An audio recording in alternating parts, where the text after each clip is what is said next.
Ladies and gentlemen, welcome to another episode of The Flank. Today's episode is presented by the Xfinity 10G network. It doesn't matter if you're gaming, streaming, competing. The Xfinity 10G network will give you fast speeds with less interruptions. Make sure to go check it out. Huge shout out to Xfinity. I'm joined by the executive producer, Mr. Benji Nazim. I'm joined by Christopher Duarte, Parasite, and of course, the one and only Patrick Price, aka Aches, the Slayer. Gentlemen, what's going on, man? How you guys doing, man? You guys doing good today? Yeah. I mean, I played golf this morning. Had a pretty good time. Ben, was when don't you fun. play fucking golf, Ben? Let's be honest. When don't you play golf? I gotta enjoy, the time on the weekend what I mean? and all that. Yeah, but, of course, bro. Of course, man. But of course. matches today were, it was interesting. There wasn't a lot of like losers bracket drama because we had 4 teams on 4 losses prior to today. Yeah. But obviously the whole qualifying for champs storyline, there's some definite kind of movement on that today, and I'm excited to dive in on that and take a look at the bracket and get ready for our final show before we go to Toronto. Yeah, Chris, how you doing, bro? You doing all right, Chris? Yeah, I'm doing great. Pretty much on the same page as Ben. I'm just looking forward to Toronto and then eventually Vegas, man. We're getting ready to close out the season, and these 2 events are about to be bangers. Yeah, no, I'm excited for it. And, of course, we got Patrick Price, the Slayer. Aches, what's going on, Pat? You doing all right, bro? How's everything with X Defiant? I know you've been a pretty busy guy, man. Yeah, Tom, I'm doing good, but I am going to have to request something of the CDL. I want an investigation open, Tom. About what, Pat? Talk to me. I think there was some match fixing going on today, Tom. You think there's some match And I want an investigation opened ASAP. Why do you say that, Pat? What do you think's going on here? You think the New York Subliners putting in a sub like that? You think The that Toronto Rokkr series, I have some questions. Okay. And the last one, I absolutely have some questions, Tom. Yeah, it I makes want an sense, investigation Pat. opened as soon as possible. It better be on somebody's desk Monday morning at 8 a.m. No shot, bro. Nah, they're gonna have to bring in the FBI or something. They're gonna have to check this one out, bro. Something's up, Pat. Something's up. There were some interesting score lines today, huh? Definitely some. I mean, watching New York play with a sub was a little weird. I don't know why they play with a sub. I love Wardy. I think he's a good player. I just didn't think it made any sense. And then, yeah, definitely Minnesota Rokkr falling to Toronto Ultra was an interesting one as well. We'll obviously get into it and talk about it. Welcome to the Flank, everybody. Hope you guys all had a good day. We're going to hop into these games. And let's start with the first one. We had the Minnesota Rokkr going up against Toronto Ultra. Kick things off on a Hydro Hardpoint, Hotel S&D, El Asilo Control, Fortress Hardpoint, El Asilo, Search and Destroy. I mean, guys, I'll kick it off with you guys. Anything on the vetoes? You think they were trolling the vetoes too, Pat? I mean, you guys think they were trolling this too, or no? Maybe trying different maps and stuff? I don't think they were. I think there's a Vegas conspiracy, Tom. Oh, you think Vegas was putting some cash under the table? I mean, Pat? the only Vegas conspiracy is they should have played better on land this year. But that aside, like as far as vetoes you didn't have go, to say it like that, bro. I don't think it's too crazy. I mean, Rocker's been a solid control team, so the Expo ban is very much respect. And assuming that they're going to go to a Asilo anyway. I mean, I think this set makes sense. And, for Rokkr, if we want to dive right into map 1, like, bro, I mean, this team is looked good this weekend. Backs against the wall, showed up. And, we'll talk about the series, but it seems like some of the lusters went off a little bit for Toronto and closing out some of these series. They were doing so in the beginning of the year. But I got to give a lot of respect to Rokkr. I thought they were looking really poor going this weekend. They brought in Attach. Not sure what was going on there, but they definitely showed out. And, weirdly enough, by the moves that they have made this weekend, the way the brackets worked out, I think suddenly they're actually in a better spot in champs than Seattle might be. But we can get to that later in the show. Yeah, I mean, we could get right into the map. We start things off on a Hydro Hardpoint.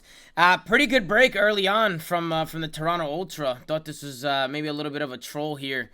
For the Minnesota Rokkr. We can kind of see how it plays out. Minnesota had them pushed out pretty far here, but they just died. They kind of chowed off of old, and they were able to get some flips out, and then they just used their numbers. They get aggressive. Dylan's kind of stuck here in the back. It was just good plays from Toronto to get aggressive off their kills off the P1. They were able to work a pretty good break here early on.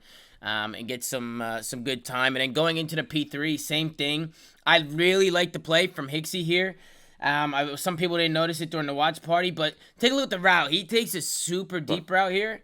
Hixie goes all the way around, and I like the plays. One, I think Fame needs to be careful, man. He's there too late. He's got to know that somebody's there. He's got to know somebody's back there. But instead, he gets caught out. But look at the patience here from Hixie. He doesn't push up on a map. You see how he's blocking the spawn? He's just waiting. He's just waiting.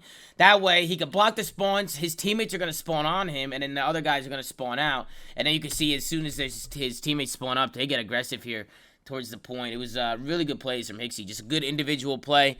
Got around the backside and was able to get some good time here. So, really good plays from him. Then, of course, the first rotation, pretty back and forth. They were pretty much trading hills. Ultra was able to bring it back going into this P5, and then we also got a Minnesota listening. So let's tune in. We'll see how the Minnesota Rokkr boys and how they sound. We'll see how they sound. Hold on, let's tune in. So let's see if Rokkr can take control of the middle of the map with a quick listen in. I got one. Front door. He's going to go top. Might go top and new. I'm staying out, okay? Top. Charlie's top. I'm playing left. Top. Stay out. Charlie's one shot in P3. Charlie's one shot in P3 and one's in ult. You start me 1P2. Yeah, we can play it. We do that. Yeah, Charlie's top. That was him P2. I'm just vibing. Top time. I see scout movement. Is Charlie up top, boys, or he's on time? He's not top, he's in pocket. Okay. It's time. One guy blew up. Yeah, on time. Time anyone? In hot, dead. P2 in blue. I'm dead. Left side, No. That's it. I'm watching top. He's on top. I got on the barrel. Lay down on the side. Just me, it's broken. You'll get mid, boys, if you can. Yeah, I'm trying. Top dome, Jamie. Top dome, Jamie, pretty weak. He's top dead. Nice, top dome, Jamie. Listen, top blue, Charlie mid. Nice, One shot, don't one shot. One shot. Finesse. Right down, dude. I'm coming, bro. Taking a right round. Nice, I'm left One top dome. L on you, weak. L dead. Top dome, Jamie. I'm taking a right route. I still have a streak, boys. I'm gonna use it here, okay? Top dome still hurt. I want y'all Low dome again. Right side hut. Cam, can you shriek? Listen. Can you shriek? I'm low. Right side hut, you said. Hold on, I'm gonna try and play the out. I'm literally hiding low. Yeah, I'm shrieking out. That's 1v5. Yo, listen, 2 push that P1, 1 on time, 1's in blue, no one in the back. They're running back to time. I don't know if you guys can spam equipment on time. I didn't one time. Okay, yeah. Now they got a trophy. Yo, 2 on time, 1 was pushed that P1 still. I don't know where they're. I'm blocking any kills they spawn out. Nothing else. One's mid pull up and one's like God Rock. Get back on me. God Rock. Might be top dome. Yeah, back time and then we'll go guard rock on you. Let's go by the back. Go on over there. Nice. Charlie at the back. On time.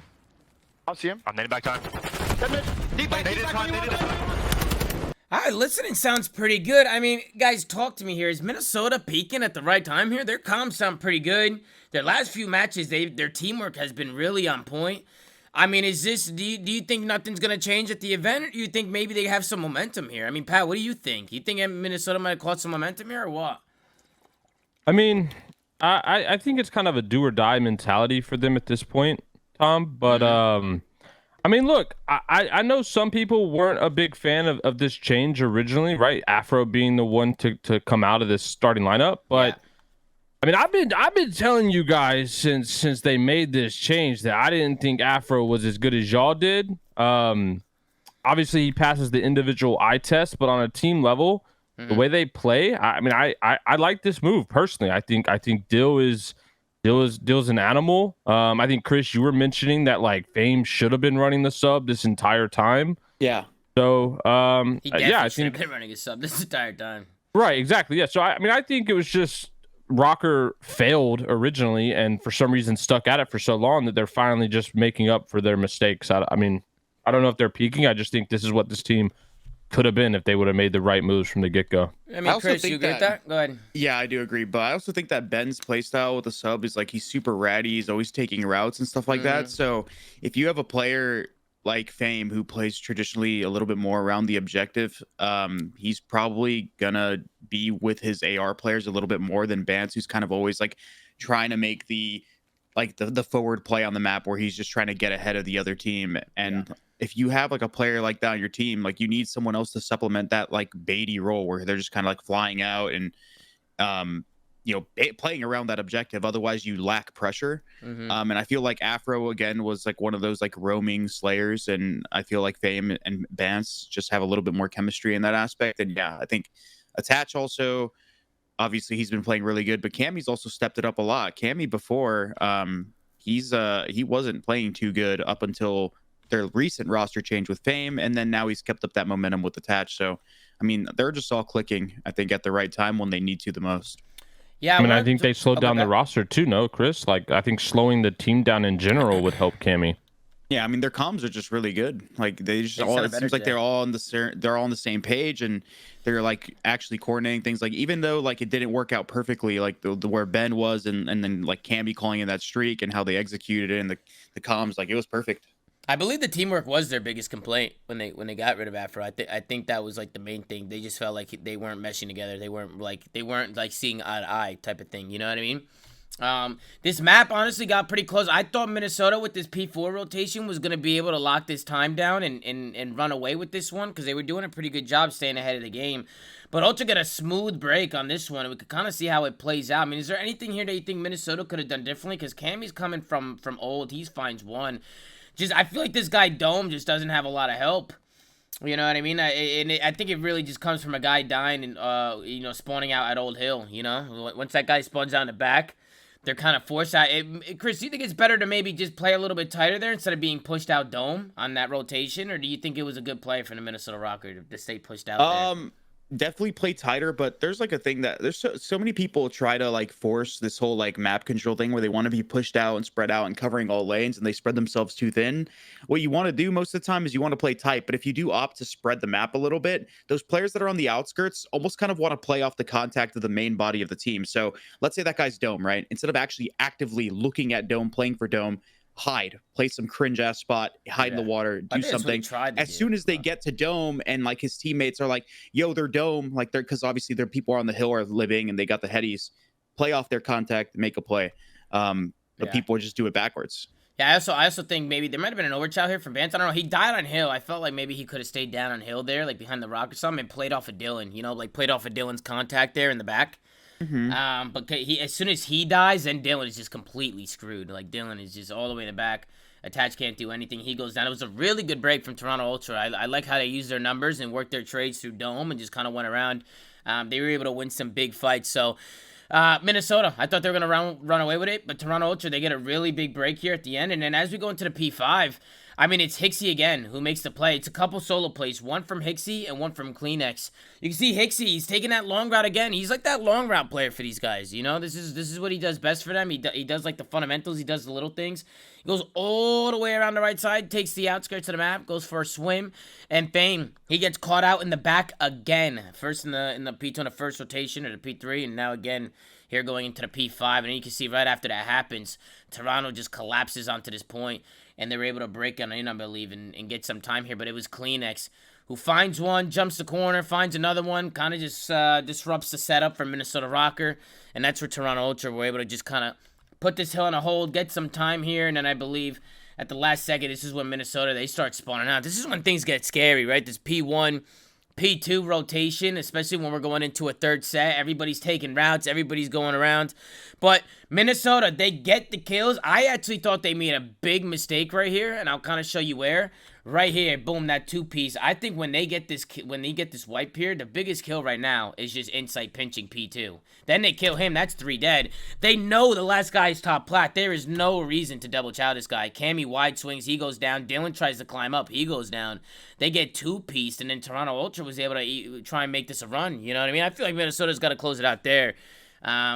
I don't know if you guys agree with me, but after 3 dead right there, I don't think they should overchow this guy plat. I think they should just try and let him make a play. They could have probably taken their time more by working him instead of just jumping into his direct line of sight, because Scrappy isn't going to miss those. But I get their whole reasoning, I guess, for it was, okay, let's double team the guy, kill him, and then we create a layer of space that is basically going to make it so Minnesota's fucked, or not Minnesota, sorry, Ultra's fucked, but they just gave him opportunity. They ran directly into his sights. I don't think the play was bad, just executed poorly. Yeah. Just jumping in front of him. I don't know, were they calming Ben? Because Scrappy was spraying up there. Maybe they didn't see him. I think you might be.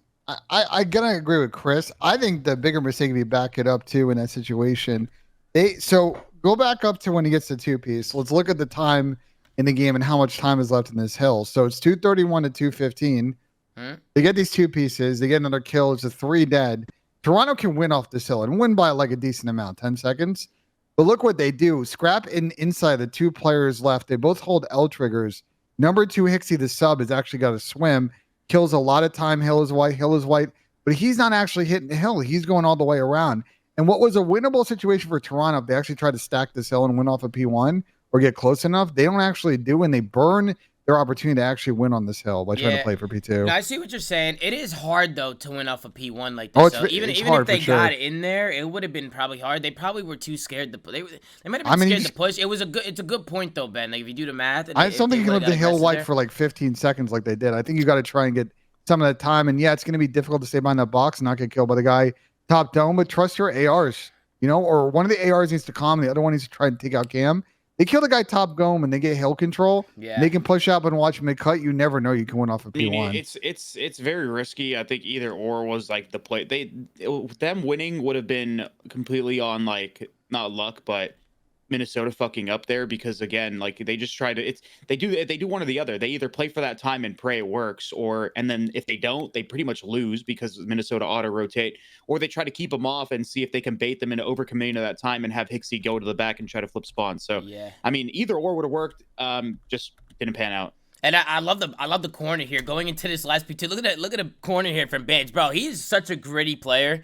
Like he's really disciplined. Like Vance is a really disciplined player. Like he won't overchow very often, and he'll always play like a cringy corner or something. It's just he's just annoying to play against, bro. He's a really annoying player. He ends up finding one in the back, and I liked how after somebody from the enemy team was shooting back there, he didn't like panic and jump out the door. He just held his spot. You can see the Minnesota Rokkr were able to get a really good rotation. Nice little ratty spot there from Benjamin. Actually, a really good corn. Yeah, it is. Because nobody's at the last second. See, the reason why I like this play from Vance is because he knows that they're about to win in 9 seconds. Like Toronto Ultra's not gonna be checking corners. Like they can't. You know what I mean? Like they're gonna be going. I honestly don't think anyone's ever played that corner, and no bullshit. Like I feel like I've never seen somebody play that corner. That's a good corner right there. Usually, whenever people bust the doors open, if it's like too like tight of an angle, it like pushes you out of it, and like the door like kind of like stays open, so most people will see you when you do. But like, oh, that was actually such a nerdy corner. Yeah, we'll take a look at the final scoreboard. Hixie and Insight. Some Hixie had his moments with the routes he was taking to plays, but obviously negative in this one. Kleenex and Scrap doing what they can, but on the other side, pretty well rounded from the Minnesota Rokkr. Everybody pulling weight. Everybody around like that 3,000 damage mark. So just good teamwork overall. I mean, guys, any final thoughts on the map? One, thought Rokkr looked good. I mean, Ben, any thoughts? Pat, anything? No, I mean, Toronto had opportunities to win, didn't take advantage of it. Map 1 happens. Rokkr has made this map kind of a decent bread and butter, so curious if we're going to see it a lot when we get to the major, or people are going to absolutely throw this one out of the pool for Rokkr and play them on another map. Yeah, Pat, any final thoughts? Chris, any final thoughts on map 1? I thought it was a good map from Rokkr. Fame played really well back on the sub, but then he kind of has a string of a couple of stinkers, but he regains in the series later. Yeah, and then we get into the hotel search and destroy. This first round was interesting. You can kind of see how Minnesota breaks off. It starts with Dylan. He actually makes a play through middle, and he's sneaking up on Insight here. He's actually able to find a little first blood here. Cammy has front couches. Dylan's got back couches. Dylan pounces on. I think he got Soundhorde last second. Insight almost kills him, but it was a good play from Dylan. Trades come in, but this is kind of where Minnesota, again, Scrappy, he ends up playing a pretty good spot here. I mean, Ben, you really liked this spot when we were watching. I would have liked to see Scrap maybe just continue to hide. He ended up shouldering this out and challenging it, but he does make a really good play. They didn't know he was here. He gets pushed up. Nobody's looking over him either, so it's a pretty ballsy play here from Scrap, but jumps the corner, he's able to find one, but he instantly gets traded out from the snipe from Cammy, and then it's a 1v2 situation, and Bance, because they waited kind of long, he doesn't have any help, doesn't have any teammates left with him. He tries to get to the B bomb site, and he doesn't make it in time. He tries to get over there, but he ends up falling flat for him. So good round for Toronto Ultra here on a defense. And check out this round from Kleenex, bro. This guy pops the dead silence. I mean, Pat, this is your guy right here. It's the issue with the tissue. He pops the dead silence, and look what he does here. He ends up going rogue with the Scar. He's going to actually chow this mid-cut area of the map. He's going to jump the corner, finds one onto Bance, another one onto Fame, and just like that, jumps the corner, finds a third. I mean, he calls round in the first 15 seconds. That's great work coming out of Kleenex. Minnesota. Speaking of someone hitting form, Tom, I think we need to talk about Kleenex because he's made a drastic improvement since that little fall off that everyone was talking about that he had after they won. Yeah, he's been playing a lot better recently. Like more recently, he's been going absolutely crazy. He's been going nuts. Maybe hitting some rhythm, maybe getting back to his old bullshit, his form. I mean, we know what Kleenex can do, bro. Like Kleenex. Oh, it's the issue with the tissue. I thought it was the tissue with the issue. I don't know what the fuck it is. It's something. Tissue with an issue. It's an issue. Tissue. I don't fucking know. I usually said the tissue is an issue. The tissue is an issue, ladies and gentlemen, as the Slayer says. But then we head into the next round. Minnesota, again, they do this a lot, man. Like, bro, personally, bro, Bance is down low hall. Just get the bomb and plant the bomb. He's down low hall. They did this the other time. They did it the other time. They did this the other time. They're not watching the flank, bro. They're not watching the flank, bro. They're not watching it. Bro, all they need to do, somebody watch flank, right? Somebody get double desk and just look over the bomb planner, right? Somebody plant bomb, and Bance could just keep that pushed out. All the guy needs to do, double desk, is just watch his top bed. Just watch top bed in like top balk area, and he'll get a free kill if they jump out and try and chow. Just get on that godheady. And then after that, the bomb goes down. You have Bance who's pushed up in a good situation. He can late pinch. He can play a kill. I mean, he can do anything. I mean, once Bance gets pushed up there, I think they should play a bomb here. I don't think they should be slow playing this and just dropping the bomb and spawn. You know what I mean? Because now Fame goes back for it. He ends up dying. It was just dropping the bomb in that like alley, in that like main is so like pointless. Like I see a lot of teams do it, but like just have the guy that plays like somebody is always playing that god head glitch. Just whoever's playing that god head glitch, just hold the bomb. It's like the same thing. It just makes it so you don't have to go back and fucking, you know what I mean? Yeah, no, it was an interesting play. Again, just like Minnesota, it's like they do the hard part by like getting pushed up on the map and getting the map control, but it's like they don't want to do the next step. It's just plant the bomb. I think it will go a long way for them. I think they should try it out. And then we get into the next one. We got the 2-run round. Scrap, he ends up doing a dumbass play here. I put Scrappy as a moron in my notes, so let's tune in and see what the hell he was doing. Oh yeah, I remember this.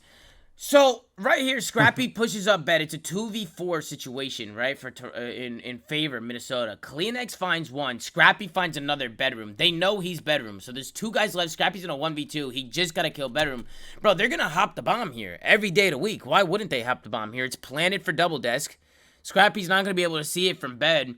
I'm really surprised he took so long to chow this here. He was just kind of just wasting his time. He was just, I don't know, he was just slow playing. He was just L-triggering and shit. Can you back up?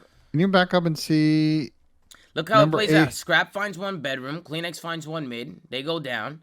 They know he's bedroom. You know they're going to hop the bomb here. You know they are. Any team would probably hop the bomb here, no? Unless I'm tripping. Here. You guys agree with me? I mean, the only thing I could think of is like, the only great thing I think of is number 8 got a kill, like went mid alley, and maybe when number 4 died, they called out that he could have been couches, and that's why Scrap slow played it, but that would have been a miscom. That's the only thing I can think of as to why he played like that. There's not really any other play though. Like that, they can't really go and hunt him because it's going to take too much time, and it's going to have like an isolated 1v1. Like their best bet is like, okay, he's like top plat, play the kill, or have a guy hop bomb and like pick the angles. Like. Yeah. And then the Ultra ended up having a good defense. It was a comfortable defense. They just held, and Minnesota Rokkr run into them. This round, Toronto Ultra, they end up rushing mid and bullying the Minnesota Rokkr. It starts with Insight. You see him in the middle of the map in Kleenex. They're the guys who kind of rush through mid. Kleenex rushes right through couches, right from double desk, and Insight helps them from double Ds, from double arch, and just like that. I mean, that round went by in the blink of an eye. Toronto Ultra just taking a risk and hitting at a mid-map. It was great plays out of them. Good plays from Kleenex, good plays from Insight. They'll go up 4-2. Then we get into the next round. It was a retake. Finally, Minnesota Rokkr, they get the bomb down, but they don't know how to hold. I don't think they're in the situation enough. They didn't know how to hold the Insight. He ends up getting one. He kills the guy off the bomb. And then just like that, it's a 4v3 situation. You can kind of see how it ends up playing out. Bance ends up getting caught out. He goes down. Now Toronto in a 4v2. They end up using their numbers here. Dylan gives up the pinch. He tries to try and push out one side. I saw what Dylan was trying to do, but Toronto Ultra, good job using their teamwork there. Not solo pushing, right? Like, not doing anything stupid. Like, just doing stuff together and working as a team. They were able to get the retake, so it was good plays out of them. They go up 5-2. 5-2 round. This was a round where Minnesota was able to win the defense and get one more round on the board. But after this, Toronto Ultra, they were able to close it out. They go back on a defense. They do a good job. It started with Tixie. He was holding this freezer area. He finds one. Hit Cammy just kind of ran in there. No fucks given. Ixie's able to get one. Scrap comes back from catwalk, and this was another quick round. Scrap finds 2. Quick round for Toronto Ultra. They go up. They win the S&D 6-3. Take a look at the final scoreboard. 11-4 from Kleenex. Fantastic map from him. On the other side, Fame with a little bit of a rough one. Any thoughts on a map number 2, guys? Any thoughts at all? I think Minnesota is still struggling in search. They just overcomplicate every round, bro. Like it's not that hard. It's so simple. They get control of the right stuff. They don't plant bombs. They don't check the appropriate corners. They're not bait and switching. Like, they're just letting people do whatever they want, and it makes no sense. Yep, agreed. And then we head into the NYSL control, which honestly was a complete wipe. I don't think we need to spend too much time on this map because this map, Ultra just completely smoke them. Scrappy shooting some bodies in this map. Slay, you think that's what it was? You think it was the body shots? It could have been the body shots. I don't know, Tom. To me, it seems like they almost wanted to guarantee a map 5. You know what I'm saying? No, I think, listen, They wanted to make sure it was close. They were match fixing. Whenever Scrappy shot Attach's body, that was Attach's cue, like, to start frying. Like, Scrappy said, all right, listen, it's your turn. Like, this is a part of the script that you're going to start frying. I'm going to take a step back. It could be. This is where he lights him up. You see Dylan. And it's out of all people, he shoots Attach's body. What did Dylan do? I don't think Dylan did anything. I just got back in the league. He just got back in here. He hasn't even been here, Pat. But Dylan, he gets his body lit up, and yeah, Toronto Ultra, they end up winning the first defense. I know Minnesota did get that 8-point, but Toronto Ultra, they do a good job just holding AC, holding field, and they just drain Minnesota's lives down so much. Minnesota really couldn't do much. Then we go into the next round. This is where Toronto Ultra, they get so many kills. They get the 8-point pretty easily.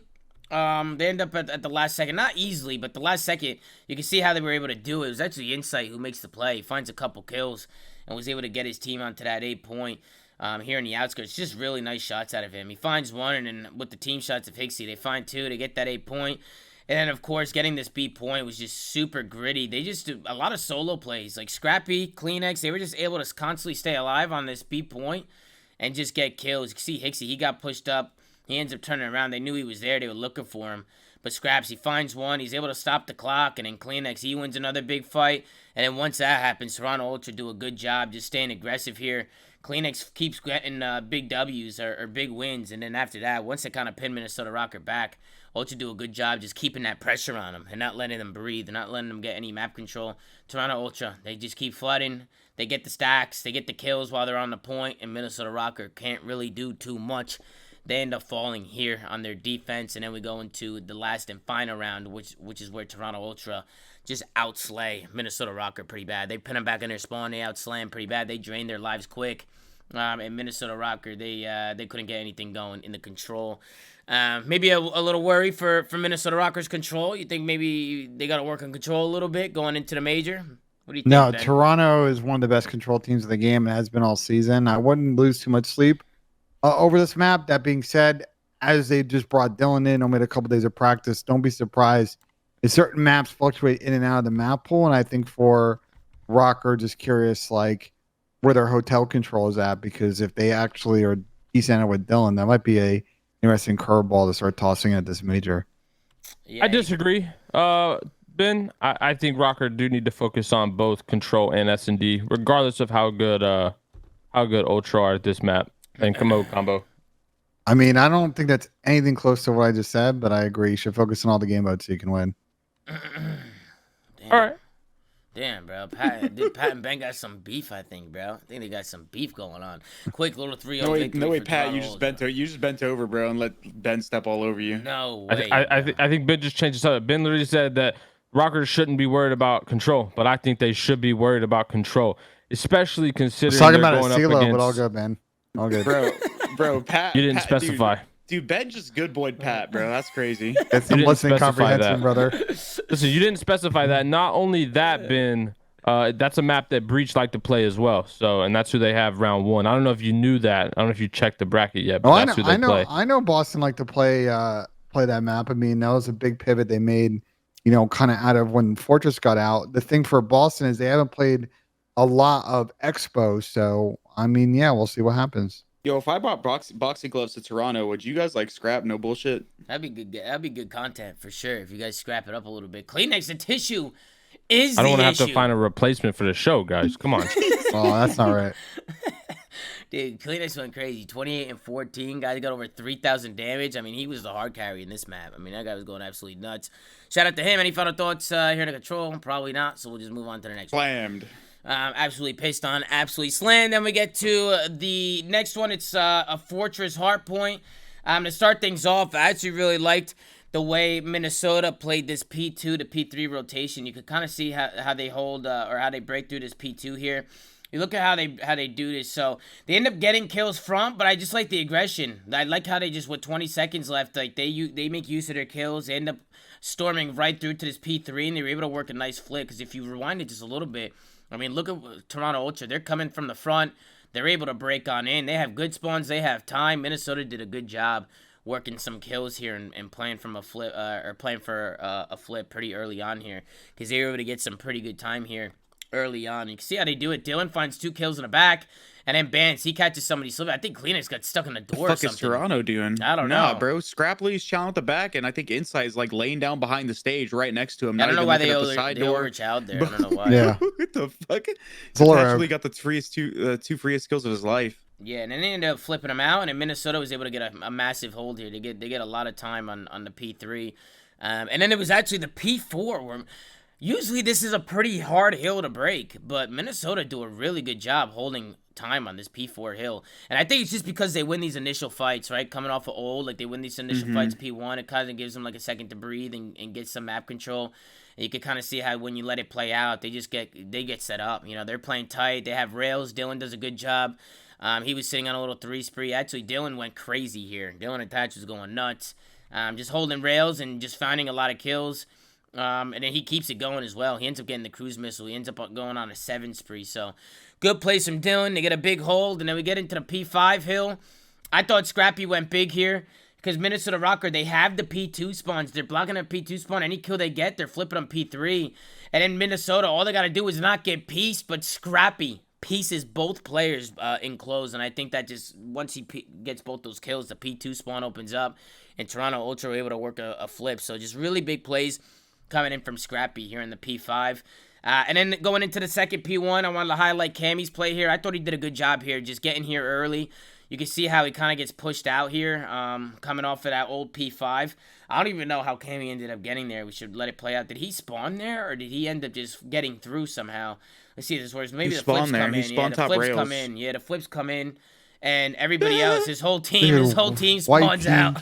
White Hill cheese right there, bro. Yeah, that was definitely some cheese for sure. It's definitely a little bit of cheese. But Cammy, he does a really good job just playing his life back here, man. He plays his life. He's able to find one, and then he absolutely smokes Scrap. Have a good day. Peace out. Take it easy. And then, boom, 3 dead. They flip the spawns. Minnesota Rokkr now. Just a good rotation. I thought that play from Cammy, just to stay alive, get some kills there. He went massive to flip those spawns. And then Scrappy, second P2, he goes absolutely insane. I mean, this is what Scrappy does, right? He finds these moments, right? Minnesota's got 2 dead. I'm thinking this is the break here. Scrappy just absolutely smokes somebody on the back heady and then finds a couple more kills after that. He gets 3 kills in a row to hold on to some of this time. I mean, these are big kills because he's getting all this scrap while they also have a P3 rotation. So that was a really big 3-piece right there. And then he changes up his corners a little bit and he gets another couple kills there. So Scrappy doing some good work there for that scrap time. We head into an Ultra listening. Let's tune in and see how Toronto sound. Sweet. In the bush still. I need it. I'll bring us up. Wait a second. 3 on you, Jamie. 2. I need your time. Yep. On time, Fame, on back pull. Back pull me? Time and back pull. Go up front. One shot low green. Time and back green, He's time. I have a streak. We should fix it. Okay. Shot. What behind me putting up pillars? Pillars. Oh, stop shooting him. Pillars dead. Shot streak? Low green. Yeah, you can, yeah, you might as well. Fuck it. Count up front, Charlie. Count up front. Not me. Green me, I think. Back. Top green now. In the box as well. Yeah, one's top green and one's hanging up front now. Make sure we get nailed. Up front there. Top green. Front. Low green in time. I don't see green anywhere. Spend. Front green. He went back into low green, 1 on old. Trap him hard, we're good. I'm gonna get P1 for show right now. Low green, dead. I'm staying green. Big arch is weak. Pushed out. I have low green, they could be top. Stable, so already. P2 right now. 2 P5, whoever's green. I got time. He's pushed out from green, boys. That could be P1. So I'll get P1, maybe I could be P1, yeah. I'll try hold it. What's open now? Done, P2. Okay, he's open, it wants to be closed. Open dead. That streak was terrible. I'm on my rails. From green, the other guy's from green. All close. Single dead. Yeah. Last guy was from close. Might be the hot. P2, alright? Yeah, Cog in the hot. Dead. Low plus. Yeah, I single. One some P2. I'm on your back door. Could be back door. I'm on your back door. I have all top. Top. Dead. Hey, what's open up? On the stage. I don't want your attach. Absolutely on the back pick. Absolutely on the back truck, last guy. All the way in the back truck, like the deep truck. Left side of it, I think. Maybe 2. That's one that ring. Buzz me stage as well. Give me stage as well. Good single right now. Could be doubles here. In the trap. P2 door. Ivy across. Top 7. Top half weak. On time. I'm doing this time second. Top half. Nice. Nice. I'm back door. I'm wrapping it up. I'll get it, trap here. One shot doing. I'm streaking player. Yeah, we should be able to. They might spawn and do okay. Oh yeah, they are. 100%. P2 stage. Oh, I spawned behind him. Stage time. Stables here. All right, it's gonna do it for the listening for the Toronto Ultra. I thought that streak was a waste. I thought it was a waste of a streak. I thought maybe they could have held on to it, maybe used it somewhere else, but I don't know. Their mentality was to just use it. Fuck it, just fuck it then, like Draza says. I thought the listening was all right too. They sounded kind of low energy initially. They started to pick up as it went on, but they kind of sounded like a little. I don't know, Slay. You might be right, Pat. You might be right. They throwing this shit. I usually am, Tom. I usually am. Listen, I told you they need to make sure it goes map 5 to make the not be as suspicious. So, and then it gets scary here towards the end. We go into a third P1, and it's Minnesota who end up getting it's Toronto who end up making a play and flipping the spawns, but. Fame somehow was able to get through here. You can see he ends up spawning towards P2. I definitely think right there, Kleenex needs to be careful. You know, he needs to try and pick up the pinch, which he does. He ends up checking rails, but I just think Fame makes a good play here, honestly. He just plays his life. He was able to find one. Then he turns the corner, finds another one onto Insight, tags the last guy in the hill in Minnesota. They were able to get onto this hill and flip these spawns. Just good plays from Fame. Him making that play right there and just kind of staying alive, playing slow and playing a corner and getting a kill there and got a couple kills. They were able to flip the spawns. And now right here, man, why are they not watching gate, bro? What is going on? We saw this with Boston. We saw this with them. They get the clean wipe. This should be done. Yo, we need 6 seconds to win. Let's watch the farthest cut from the hill. Yeah, I don't understand that. I don't get that. This happened yesterday with Boston. P5, bro. What? That's a clean wipe. You know they're spawning dome. Even number 6, like, bro, all of them. Bance tries to get there as quick as possible, but Cammy should be watching gate right there. Number 7 knew it was coming, bro. Dylan literally, look how Dylan chows. Look at this. Yeah, he knew it was coming for sure. he knew that. I think Cammy blacked out. He might have blacked out, bro. Cammy was fried, bro. Cammy was baked. He might have blacked out here, but they do end up rotating to the P2 and closing it out. So it got scary, but they do close it out because they held on to the P2 spawns. So good place in the Minnesota Rokkr. They were able to push a map number 5. We'll take a look at the final scoreboard. 38 and 33 from Scrap, but it wasn't enough. On the other side, 36 and 28 from Bance and 36 and 25 from Attach with 4,100 damage. Dylan had a hell of a map, this map. Really good plays from Dylan. Any final thoughts here on the map 4, he says he couldn't shoot straight the other match. Well, he must have got a really good warm-up in and shot some bots because he was fucking pissing. Yeah, he was going fucking nuts, bro. He was fucking His last match, he says, I couldn't shoot straight. Yeah, he did say that. He did say that. He was always And shooting straight, bro. Nah, he said he was getting fried. He said, listen, Dylan was in chat. Yeah, Dylan was getting turned on in his first series. No bullshit. Nah, he's humble. He's humble. He's humble. All right. And then we get it to the LSCLO SD. This first round was a little bit weird because I don't think anybody communicated to Dylan that the bomb was planted safe and not planted for him. Because look, Dylan's playing for like a post plan, like shoot him up bomb. Look, the bomb is planted on the backside. He can't even see it from here. I think maybe a communication problem there. I thought that was a little weird. Yeah, probably. I don't know. I thought that it had to be somebody whoever planted the bomb, or I don't know what the comms were like. And then we get into the next round. Thought Minnesota here, they were able to work some pretty good trades here on the site. It was Toronto that try and get onto this 8 point, but once Cammy gets that picked, I just like the swarm from Minnesota. They're not afraid to make a play. Fame hits your side door. They're pinching on in. They all swarm the point, and just like that, their trades, their teamwork does them wonders. Minnesota are able to tie it up at 1. Then we get into the next round. I thought Insight had a really good round here. It's actually Kleenex who finds the first blood onto Dylan with that grenade. After that, it was Benjamin Bance who evens the playing field. A couple kills go down, and it's Scrap and Insight in a 2v3 situation. Let's just watch Insight and see how he's able to do this. First, he starts by killing Cammy all the way by back white. So that's definitely, you definitely got to get that guy out of white. I wasn't really a fan of the setup here. For the Minnesota Rokkr, I didn't think Bance was in the best spot. I thought maybe even just playing like on the same side where Fame was, just getting tucked a little bit. Because Inside and Scrap are AR players, like you probably want them to push you there instead of just getting picked. You shouldn't be seen there. They shouldn't be able to wide challenge see you. Yeah. I thought they could have maybe set up a little bit better there. Would you guys agree with that or no? I thought maybe that was a little bit of a troll. Also, something that I want to note: people were saying, "Oh, the casters heard him to his left. Why didn't he react?" Well, on his screen, whenever you're one shot, your like heart starts throbbing in game, and you can't fucking hear shit. All you hear is boom, boom, boom, boom, boom. So like he can't even hear the guy next to him. You can't hear his footsteps at all. Fame literally didn't hear him at all. And on top of that, he probably didn't realize the door was open. I think he heard him, bro. No, he didn't hear him to his left. Like, bro. Nah, because I think last second, so he was stunned and he was one shot. I think last second, like right here, he heard him and then he was like, "Fuck, I'm one shot." Like I think he was just like trying to like. I think he was. Chris, I was bringing this up on the watch party. Like I was also confused because I thought it was pretty clear that he moved around, and I guess maybe Fame just was hoping he went to the corner or something. I don't know. I mean, I don't know. I don't know if he heard him. I have no idea. When you're one shot, especially like that close, like that immediate, like you all you hear is your heart beating, and then like the echo of the shots, like you can't hear shit, and then it was just too late. Yeah. You're probably right. I had no. You're talking about the character's heartbeat, right? Not your own. Okay, I'm just making sure. I was just making sure. The game all day. Trust me, bro. I was just making sure. I was like, "There's no." When I'm one shot, my EQ don't even work, bro. You can't hear anything. No way. You have EQ on? Yeah, I play ranked all day. I'm playing against cheaters. That's crazy. That's crazy. Wait. I was watching the Optic team podcast. They were talking about there's some like other sound EQ settings that like Prolu taught them about. Yeah. I don't know if you're using those too, Chris. I don't know what the fuck that means. There's more settings. There's more. I don't know. They talked about in the podcast that there's some like additional thing you change in there to like you make it better. You can do a lot of stuff. Like some people mistake sound EQ with like other EQ. So like you can download third-party software that allows you to configure like the levels of certain like frequencies of sound and stuff like that to customize your audio. Yeah, you can do a ton of shit. That was a good play from Attach there. Able to get the bomb down, closes the door, and then jumps the corner and just smoking Hixie. Boom. Minnesota Rokkr. They're able to get the offense, end up going up 3-2 here. And then Minnesota, they end up working some kills here.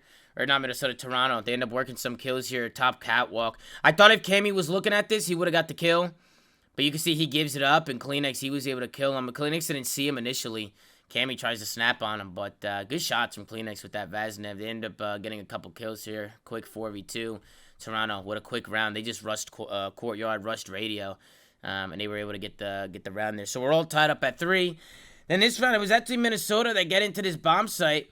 They were able to get the bomb down, but at Toronto Ultra, they get a pretty good retake here. I feel like teams are pretty comfortable retaking this A site now. Scrappy didn't check this corner to the left. Fame, he was able to get a big kill, but the trade comes in. Insight onto Attach, and now Kleenex, he's going to make his move top catwalk and just swarm on in. It was a good retake for Toronto Ultra. A 3v2 situation. Insight finds another kill. Courtyard onto Band. Hixie finds Fame. I mean, they just break down the Minnesota sure, it was setup. a good retake, but like, wait, what setup, Tom? Cammy Louis full sprint, a guy died. And then Fame is literally on the A control point, looking like a lost puppy, just no idea what's going on. Like, what setup? My bad, they'd have a setup. Dylan was watching pinch, but he ends up getting flanked from radio. Okay, that's fine, but then look at Cammy, bro. And I don't know where Cammy Go hide in a corner. Buy some time. Play off Bance, dude. Moving too much for sure. What setup? Maybe he's trying to get. I don't know. Maybe he's trying to get to Bance or something. Courtyard. Maybe he's trying to get to him and maybe play off him. But bro? Who knows, bro? It was a good retake from Toronto Ultra. They end up going up 4-3. And then this round was all Benjamin Bance, bro. Look at the spot here from Ben. And we were talking about his ratty spots at the first map, and he brings it back here to map 5. I mean, we'll see the initial kill. I think somebody tries to make a play on him. Cammy finds the first blood on the pinch. Once again, good place from Cammy. And then Bance, he finds a big kill here onto Hixie here, Kegs. And then he has the crossfire here. I mean, he just lays down there the whole time. They try and kill him. They're trying to... Toronto Ultra was waiting for him to your peek. Teammates right there. Yeah, they were waiting. They were just waiting for him to peek for like 10 seconds, and Bance just knew that his teammate was looking over him and that there's no point in moving there. So it was just really good plays from Bance. He ends up getting 3 on the round. They end up tying it up at 4. This round, Minnesota, they actually get through here. Cammy's able to find one, but Benjamin Bance goes for the quick pinch with the dead silence, and he's able to find a gap in the setup. And he's able to find one, and he also gets the shoulder of insight there as he tries to get away, and he finds him as well. So Bance just making absolute plays. Bance had a really good series today. Just thought he was super impactful, just putting himself in good spots. Just a really good round from Minnesota. And then, of course, we go to the last and final round, and this is where Minnesota was able to get a retake in a 3v4. We kind of see how it all unfolds. Toronto, they get one pick, but Dylan Attach is able to get a blood. Cammy, he levels the playing field. Just looks like an absolute swarm, a trade fest on this A-bomb site. And, of course, Minnesota Rokkr were able to win the trades. And just the way the bomb was planted, Kleenex, he couldn't really see it. I thought it was a good heads-up play from Bance to realize where Kleenex was and where he was positioned and just to stretch the bomb. He stretches the bomb to fuse. He has to come out. Dylan Attach gets the gunfight win. And you can see Minnesota Rokkr. They're all hyped up. They take down Toronto Ultra 3-2. We'll take a look at the final scoreboard. 11-6 from Benjamin Bance. What a map 5 from him. You got to think maybe Scrappy shooting some bodies. They threw the series away. They threw it away. Got to give Minnesota Rokkr their props. Scrappy throwing up an absolute 2-9 stinker to end the series, bro. That's tough. He definitely just threw them like the freebie, bro. Yeah, any final thoughts on the series, Pat? Any final thoughts on Minnesota? They look better, Tom. They look better. But like I said, I still want an investigation on somebody's desk at 8 a.m. tomorrow morning to rule out any foul play. Yeah, but, something's going on here.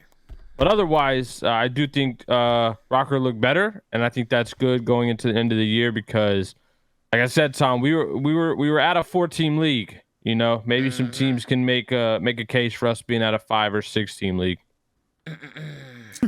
By the way, did you guys hear about the fucking maps that they're adding in? They're adding in competitive maps when the season is over. Or when the season is impressive.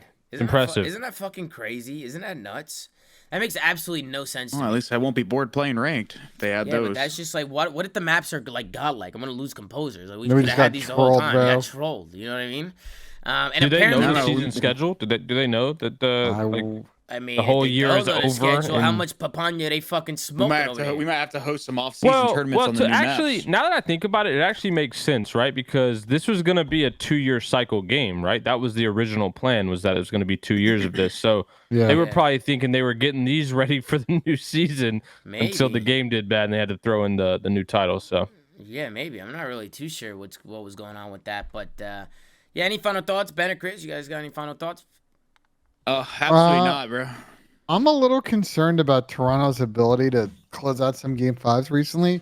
We were talking about this on the watch party. Going back to like last split and the split before, Toronto's game 5 record's kind of trash. They've lost like 5 or 6 game 5 since then. I know that a couple of those tough game 5 losses at the beginning of last split, but something to monitor with Toronto as we get towards the end of the season. We get towards champs. A lot of game 5s are going to be likely. Can this team close out in a game 5? Right now, it looks like they're struggling to do so. Aren't their LAN game 5s better than their online game 5s? Like by a lot? Probably, but like either way, just in general, I'm just working with the data we have and the recent game 5s they played. I don't care online LAN, like their record's not that good. Yeah, and then listen, I don't want to even talk about this series. I think we could just this was a quick 3-0. We had LA Thieves go up against the London Royal Ravens. I really do feel like London are just going through the motions now. They completely chalked their year. I don't even know if they're trying. I'm sure they're trying a little bit, but like, let's be honest, man, it's chalk for these guys. It's chalk. Do we want to talk about the series? Like, are we? No, let's talk about the series. Let's talk about the team. We could talk about I still want to talk about the teams and the vetoes and go over this. I just want to get you guys' thoughts on the vetoes and just the teams as a whole. I mean, what do you guys think is going on with LA Thieves? Obviously today they get the 3-0 victory. Honestly, the maps weren't too bad. First map, I actually thought London could have had a chance here in the first map. There is one play that I do want to go over in the first map. But anything on the vetoes, guys? Mercado Hardpoint, Mercado Search, Hotel Control, NBC Hardpoint, LSC Low S&D. Anything on the vetoes or no? Thieves don't really play a lot of Mercado Search, so they definitely are trying to expand the pool. I think London can be decent in Mercado Hardpoint. So looking at the split, I think Thieves were trying to give themselves a slight challenge or try some maps they wanted some work on. And London looked okay in the first 2 maps, and then they crumbled. But to your point, I think for London, they have 1 series left as a team, and then I think they're parting ways after that. Yeah, we'll see what happens with the London roster. This was the play that I just wanted to go over real quick. There's a clean dead Yuli needs to go Barber here. He needs to get to Barber. You can see number 1, right? He's kind of mid-map. And he ends up just kind of just taking his good old time. He doesn't get there in time. Like, if you wind it back, right, and just look how it plays out. Scraps gets 3. As soon as he gets that 3-piece, Yuli's got to go. Instantly. He should instantly go. I'll let it play out, and you'll kind of see how he plays it. But he just kind of, like, hovers around. He ends up going back. Look, he starts running towards the hill. And then he just starts, you know, looking mid-map, and he's like, he should be Barber. He should be in a corner Barber already. He should be there. I thought maybe London could have had a chance here if Yuli made the rotational play. With 3 dead, last guy dark, there's 2 guys that old. Bro, get to your teammate. Get to your teammate, get the Scraps, help Scraps out, because Scraps is there early. He needs help. You guys agree with me on that one, or not? Because I was watching that with I don't disagree with you, Tom. Yeah, I agree. don't know. I don't know. Wait, Pat, did you say you disagree with me? No, I said I don't disagree with you, Tom. Okay. I thought you said you disagree. I was gonna say why. But yeah, interesting plays coming out from Yuli there, and then they end up losing this map because LA Thieves just get to the hill, and Yuli can't really get in here. He keeps getting a kill, but he keeps getting tagged up 1 shot, and he ends up, he tries to get in there, but he dies. Go ahead, Pat. Look, as sad as this was, honestly, the whole year for the Ravens, they did manage to accomplish something, Tom. And I want to give a shout out where a shout out is due. They actually matched LAG Gorillas with the worst qualifier performance in COD League history, going 0-5 with a 2-15 map count. So at least, you know, as bad as it was, there's something to be proud of, right? You got a record. So shout out to those guys for having Some kind of record. tied the worst ever of all time. That's not right, bro. That's just not right, Slay. You know what I mean? You didn't have to say it. I mean, you had to say it. Let's hop into the next series. I mean, we could talk about the LA Thieves a little bit. Anything to talk about with LA Thieves? I mean, listen, they went 1-4 in the stage, but they did take down London today. They are starting in the losers bracket. We're going to take a look at the bracket, so we could talk about it at the end. But is there anything you guys want to bring up about Thieves' LA biggest Thieves? issue this split was just their respawns were not as good as the last. Obviously the control, whatever, it's not doing too hot. But in terms of their hard points, these guys can't hold a setup. Every time they rotate to a hill, these guys are known for their disciplined communication. Somebody's doing something stupid, overchalling, or they're just getting absolutely gunned. So outside of that, their search and destroy is still pretty all right. I think Drowsa's still continuing that S&D form that he's had this pretty much entire season, where he looks really good in that game mode. And I mean, they just got to stop overcomplicating it. At the very least, season's over. At least the normal season's over. Regular season, they're going into 2 lands, and they don't really have, you know, the weight of playing that sound EQ COD cheese at home. I don't know about you guys, but I need to see more out of Kenny. A We've lot said this, more. though. I know, He's only but done good I'm on still land. waiting. I'm still waiting. So he's Chris. only good on land? He's only done good on land. He's I only, mean, he's He's been a getting land fried. He's a land player. I would say the AR players have also struggled at times during this split. Like Yeah, they During Sam, the split, yeah, but he's Sam's- talking about Kenny in general. I know we're talking about Ken in general, but I don't think to like pin. I'm just saying in general, I think Thieves players have kind of, some of them have had on and off stages. And this stage, I think their ARs have really like struggled either in terms of kill impact or just like making mistakes on the map. So we'll see. I mean, this team, you just never know, bro. There's a lot of veteran experience. They go to land. Sometimes they get hot and it clicks. But right Yeah. now, I'm not really. You can't doubt him. You can't doubt LA expecting- Thieves. I'm expecting him to make it maybe to like Saturday morning, but I don't know about making it deep in this tournament right now. The problems that Chris highlighted earlier. They're going to have to make the losers bracket run. Even Draza was talking about it. I mean, Draza was saying in the interview that there's just really no pressure. He was like, there's no pressure. We're just kind of going into it, starting from losers, kind of just going with the fuck it then mentality. You know what I mean? Just Better kinda- be some damn pressure.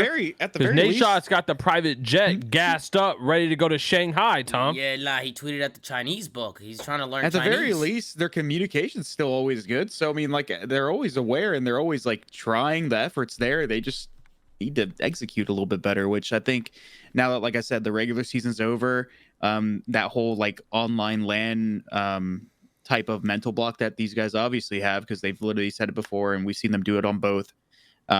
Maybe that just goes out the window and they can kind of start playing with a little bit less stress of Yeah. having to play online matches. Yeah, and Ni hao. and of course, Ni hao. before we get into the bracket, we are going to go over the final series of the day. We'll go over it real quick. There's just a few things I want to talk about. We had the New York Subliners going up against the Boston Breach. We got a Hydro Hardpoint, LSCLO S&D, Hotel Control, Hotel Hardpoint, Hotel Search and Destroy. I mean, any thoughts on Avito's New York playing with the Wardy today? Playing with a sub. Skies is on the bench. I don't know if they promised him just a game or a match. I'm not really too sure what was going on. But Wardy comes in today. Let me ask you a question to you guys. Does it not feel like they're like trying to advertise this guy to other CDL franchises? Like, is that not what this Maybe. move felt like to you? Trying to Like, make a they quick buck. basically They're are trying to make a saying quick we're never gonna put Wardy in. We already make champs. We don't care whether we win or lose this series, which, by the way, ruins competitive integrity for the league. And then they're just like, let's just go ahead and advertise one of our players that we're paying to see if maybe, you know, another org will have interest in the next year. Yeah. I don't think that's what it is. Then what is it? What's the sense of putting him in? I wouldn't be surprised if maybe, you know, they had a little wink wink that Wardy was going to get a run in at some point with this team. They just wanted to give him a match. A wink wink to who? Bro, I don't think it's that deep, bro. I think these guys are a all wink wink to who? These guys are all wink wink. I don't think it's that Who deep. they I think wink with, these guys are all really close. I think Wardy's actually good friends with pretty much the majority of his team. They always call him the priest that calls him the vibe man. Like they just like his vibe. They do love him. It's the last fucking event of the season, and they're probably just like, yo, L, get the fuck in here, bro. Let's see what you can do as like just for fun, bro. I don't think it's that serious. Yeah, I mean, that's great, but now it's giving Boston free points in a league where like these guys aren't safe. Well, they're getting less practice. They're getting less rest before Toronto. You can always learn something. You can always learn something, bro. I'm tired of this. I know you're trying to do it for the banner, but it's like to teams like Seattle and Vegas, bro. Like you still had opportunities to get points earlier on in the season, and you didn't. You went to land neutral. Like, why are we crybaby choosing about this? That's irrelevant. This team got free points. Did they not? Yes or no? They got free points. Banter, bro. This how is they still had to win? How is this free points? The series was like not like a fucking blowout. Series. NYSL's clinch champs, and they're basically like, bro, fuck it. We don't really care if we win or lose. That doesn't matter. They're basically going into it with the mentality of, we don't give a fuck if we win or lose. We're gonna put in a player that's never gonna play for our team. We all know that Skies is still gonna play in a week and a half. It's still cheesy. What do you mean? And giving free points to any team is still cheesy. Regardless if you're the best team or the worst team in the league, seeing another team get free points is kind of fugazi. Of course it is, but it's not like they did anything against the rules, bro. They just brought in the sub. Like, yeah, I agree with Chris. Like, that's cheesy. I'm hearing about cheesy, but at the end of the day, bro, they're doing whatever they want, bro. Let me just give my thoughts. Bro, they still definitely had a chance in this series. It wasn't like a fucking blowout. It's not like they were intentionally throwing, bro. Like they were still trying to win. Every time you play a series or play an actual match that matters, you can always go back and go back and fix mistakes that you made. Like you always learn from it. You always can go back and learn from that. And I just felt like this series was kind of a waste. Like I felt like they should have played with their actual team. Like we have a major tournament in Toronto. It's the last major before champs coming up in 4 days. Why wouldn't you want to play that with your full team? I don't know. I'm just trying to put myself in like a player's shoes. Like if I was playing, I would probably like lose 5. I probably wouldn't let that happen. Like I probably would want to. I think to actual team. Bro, to Chris's point, they wanted to give their friend a shot. Like I think you guys are like, yeah, I don't think it's that crazy, bro. In a league where the 5 through or 6 through 8, 9 is as close as it is. You want to give your friend a shot when you're playing one of the teams who are in that close race? New York, that's bro, come on, dude. New York, that's fugazi either way. Bro, maybe for the other teams, but you think New York is a shit? I think they wanted to give their friend a shot, sure, Ben, but they also wanted to give their friends on Boston a shot. If you know what I mean. I don't think their friends are Boston. If you know what I mean, Tom. This take, bro, get ready to learn X-Defiant, buddy. I already know X-Defiant. I've been working on it for 2 years. He's been developing it. Better than this. Let's go over to the last match of the day. We had the New York Submarines against Boston. Hydro, Hardpoint, LSC, LSD, Hotel Control, Hotel, Hardpoint, Hotel. Search and Destroy. Any thoughts on the vetoes, guys, as we head into map 1? I mean, New York respecting Boston's strength on Embassy and kind of the rest of the map set for the most part. Makes sense. Obviously, we don't know. New York's playing with a weird team comp. But I thought they battled this series. Like these maps were fairly close. I thought New York gave it a pretty good go. What if they just told Wardy like, yo, what maps do you want to play or not want to play, and they just let him have it? They probably did that. Wardy, what's your best maps? I mean, Wardy. I do want to say this. I think Wardy's a good player. I think he's a good player though. I think with experience more experience in the league, and obviously with the team that has ideal roles, because at the same time they had a player that's running a submachine gun on their team, running an AR.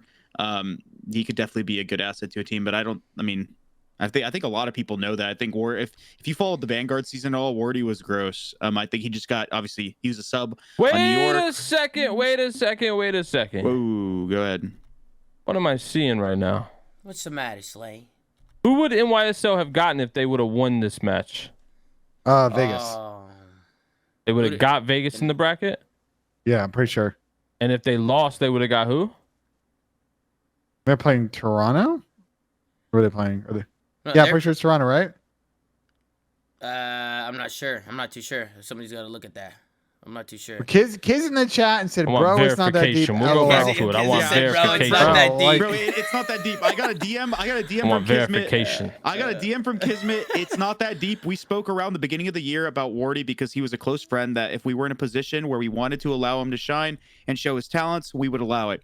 We had a team talk and every single person was down. Then we had a talk on who would be down to sub out, and Caesar was more than happy to do so. Obviously, Caesar's very wholesome. He was the first person to volunteer. Am I getting a? None of That's us exactly what I none of said us 10 wanted minutes to ago, lose. and you Am I- roasted me. And Hold you on. roasted me. None of Hold us on. Am I wanted to getting- lose, and Let's the get the series Well, fucking was wins in the chat. Am I just getting- because am I that's their getting- opinion doesn't am mean I we getting agree a with it, quote Ben. from someone that committed the crime? Like criminals don't lie? Criminals, bro. Am I getting a quote from someone who committed the crime? All right, bro. Listen. All right, Bulldog, you're going on a leash, buddy. You're grounded. Get to the doghouse with you. Yeah, honestly, this map was pretty back and forth. Let's go to the listening with the New York Subliners. They're playing with Wardy. Let's see how the boys sounded. I'm watching your mid-cut.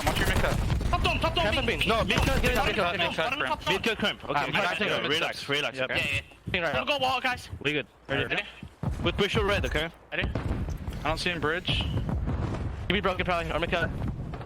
Time, Vivid. You're mid-cut, Vivid from that time. He's by arches right now. One top dome. One to Vivid. I can't get over pets like criminals. He got me. He's on bridge. Nice, one shot front side time. Yo, fight this together. Time dead. Nice, Nice. Give me top dome. Yep, I'm getting in the wall. I'm getting your top dome. I'm getting broken, okay? Take your time. I'm not gonna be broken for sure. Or are we done? 10 seconds on this. I don't see him top dome. You need it from back B2. You'll get. Yeah, I got top. I'm doing the water shit. with an air. Okay. Mid steps. Oh, we're getting.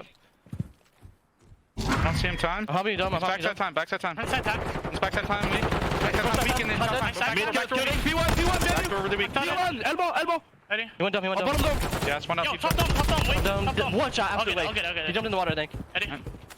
Nading time here. One's gonna be back guard. Yeah, P1 cutting. Weak. Yeah, we're rapid for P1. Hold on. He's P1 barrel. He's top dome P1. Yes, top dome. He has streaks. Nice. Oh, Kenny has streaks. I'm gonna stop shot. I'm gonna cut. Someone's trying top dome. Top dome, one shot. Top dome, one time, broken, rotating archers right now. Freeze. Arches, absolute. We might flip behind them.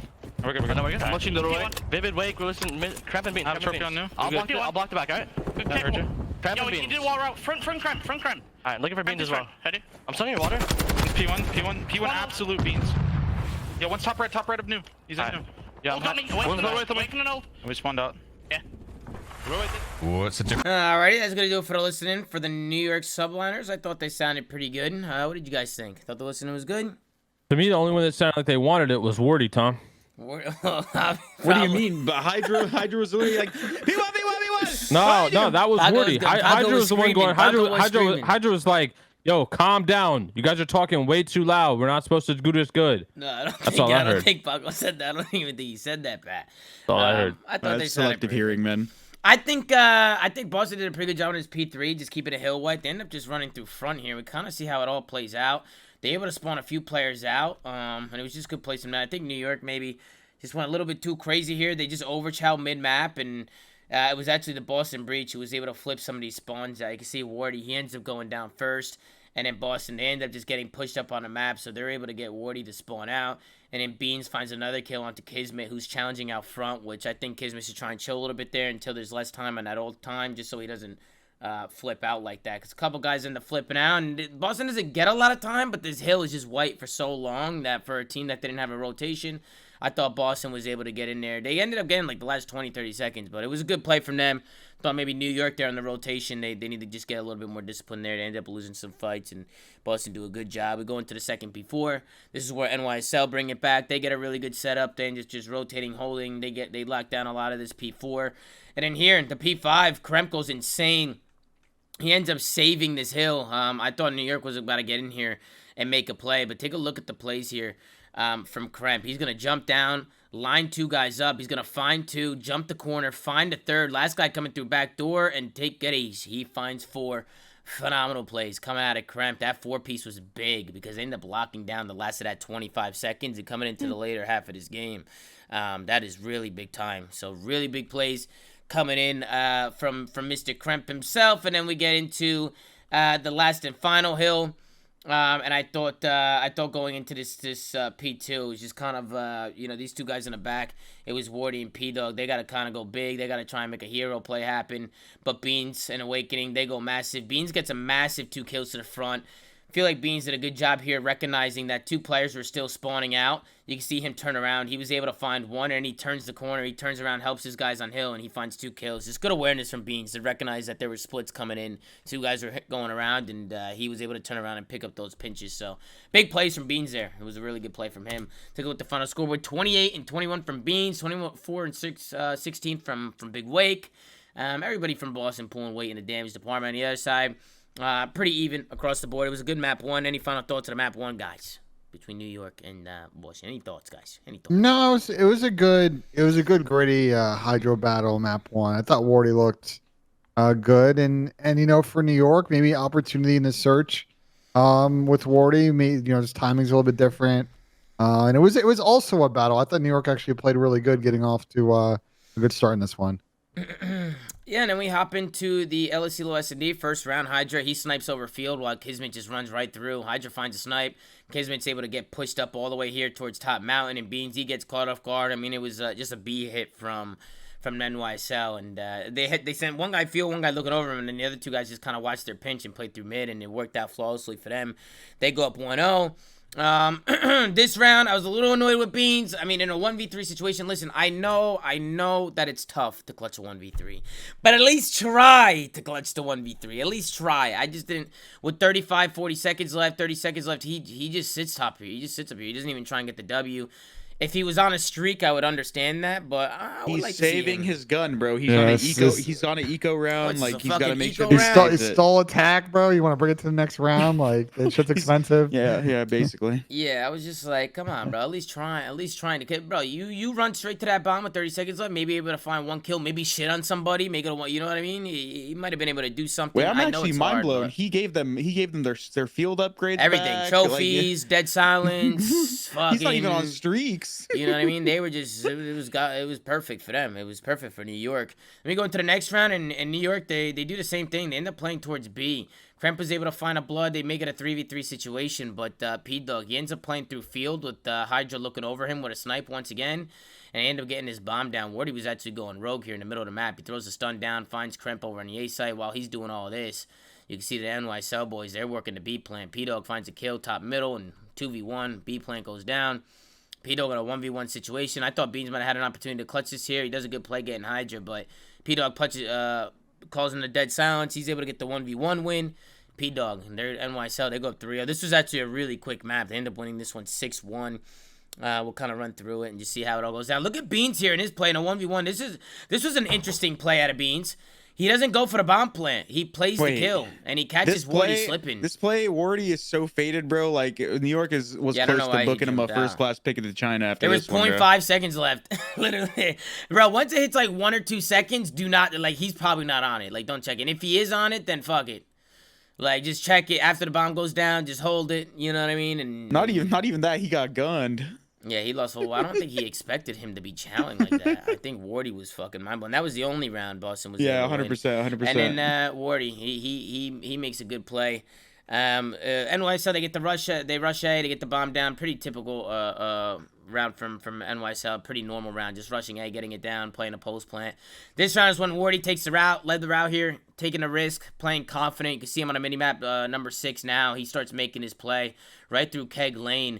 He ends up jumping up here to the top window. He finds Beans, and he throws the tactical down, and he's able to take down Reese Vivid as well. So fantastic plays coming out of Ward. He makes up for that 1v1. He finds a nice 2-piece. It was a team ace. Nobody from NYSL died. And then we go into the last and final round where NYSL were able to work some trades. It actually starts with Kismet, who was able to find a pick onto a guy trying to pinch left side. Beans tries to get aggressive. Maybe just a loose full, trying to get aggressive route. Maybe he's just trying to make something happen. Beans, he gets picked out. and NYSL with the numbers. They're able to work this A bomb site and just work some trades. They work into A and they run in there and they use their numbers. Big trades, make it a 2v1. Kremp and a 1v2 gets one, but it was actually Paco who was able to find the second kill. Kremp bumping his headset here. Soundhorn. Here's Wardy coming around the corner. He actually ends up challenging Paco here with the drop shot. But Paco not letting it happen. They're able to win the map. Take a look at the scoreboard. Everybody from NYSL pulling weight, man. 7-3, 7-3, 7-2. Everybody frying. 5-4 from P-Dog on the other side. Rough map from Reese, Wake, all of them, to be honest. A little bit of a rough map. Good map out of New York. Yeah, good map from New York. They were able to get one on the board. So it's good plays from them. And then we hop into the hotel control. Hotel control is interesting. P-Dog, he goes on a 9 spree to start off the map. He goes absolutely insane. They were on board with him a little bit. You can see him with the sub in hand. I think he picked up a scar as well. Number 7 in the minimap. He was just all over the map. And able to find one here, finds two. He's in that rhythm, like. And Pat and Chris, I know you know this because you guys used to play. Ben, you play a little bit, maybe you know this, but when you have both guns in your back pocket and you're hitting that rhythm, there's no better feeling than that. When you're a player with a sub and an AR, you could kind of just do it all. You feel like him, Tom. You feel like him, like P-Dog called rhythm here. And the sad thing is he goes on a 9 spree, and it don't mean shit. It don't mean jack shit. One, I'm not really too sure what Wardy was doing there when he was kind of wide challenging like that. Like he was just look at his play here. He was just standing in the open, just like. L-trigger, 100 arts. I mean, bro, you got a bunch of benches there. You might want to try snaking something and abusing the snakes or something because Boston, they're able with 9 seconds left to get onto the 8 point. They extend the time, and then after that, I just like the routes here from Boston. I like how they wrap back to bedroom. They clear out bedroom here. You see how they just get a clean wipe. They're able to get onto this point, work a stack, and they win the first round. They go up 1-0. So just good routes from Boston instead of just overextending over and over and over again. They wrap back. They get bedroom control. They work kills. And they were able to stack the point. They're really good at this map. Then NYSL, and then going into the defense, at the end of the round, it was Reese Vivid who makes a big play here. He ends up going massive. He picks up the AR, and he gets tucked here. He was also able to find a little bit of a streak as well. But he was just locking out his 8 point. NYSL weren't able to get any point here. And it's because Boston, they were doing a good job just having somebody hold that B side of the map. You see Big Wake, he's back there by himself just watching the OE. And Reese Vivid, just with that AR, was just mowing them down. NYSL couldn't get out of kitchen. They were trying everything they could, but Boston Breach did good jobs holding their lane, hitting some nice shots. And Reese Vivid, you can see here at the end, able to find a few more kills with the help of Beans. They were able to lock it down. NYSL, no hope here on the control. They were able to bounce back on a defense and hold on defense, but Boston Breach, they go back on their defense, and they were able to close it out. So nothing too crazy here on the control. It was pretty comfortable here for Boston Breach. Their control has been insane. What's Boston's record on control right now? Recently. In the season or the stage? Recently, this stage. What is their control? I think even in the interview they were talking about it, but their control record is insane right now. They have played 5 series and they are 5-0 in control. I'm not surprised, bro. These guys love TDM, bro. They are a bunch of kill whores. Here's the interesting thing: as good as they are in control, they've won 1 search this entire split so far. So that's interesting. They played great in control, but they can't win searches. So I'm curious to see how that dynamic comes when they get to do this event. Chris, I'm going to defer to you here for your challenger expertise. In challengers, who would you say Wardy's really good friends are down there? Would you say Crimp and Beans? No, I would not. Wardy's actually really reserved. He hangs out a lot with like the European people and then his like NA team. Like he's Beans? No, not Beans. I wouldn't say probably Beans. No, maybe a little bit, but no. Pat's trying to do an investigation here. I don't know what he's doing, dude. This guy's trolling, bro. I'm doing what the CDL should be doing, Ben. You mean Beans? Kismet with a rough map with that AR in a role he's not really used to. He's probably going through it. He had a rough one, but it was a good job from Boston Breach. They just done. Good job. Everybody pulling away on a Breach side. And then we go into the last and final map. We go into a hotel hardpoint. Things start off pretty good here for Boston. They were able to get some pretty good time here on the P4. Kind of see Boston end up breaking into this initial P3. You can see Wardy was there early. You can see how it kind of all unfolds, but they were able to get some good time here. It was a good pickup from Kremp to just feel that presence, to feel those other guys flooding him. Instead of rushing into that hard point, they kind of play the outer kills first before collapsing. Always think that's a good play when people are picking up on people spawning out and playing for those kills first. That way you can use your numbers when you hit the hill. Just really good break from Boston to just be patient, play their kills, and then hit the hill together.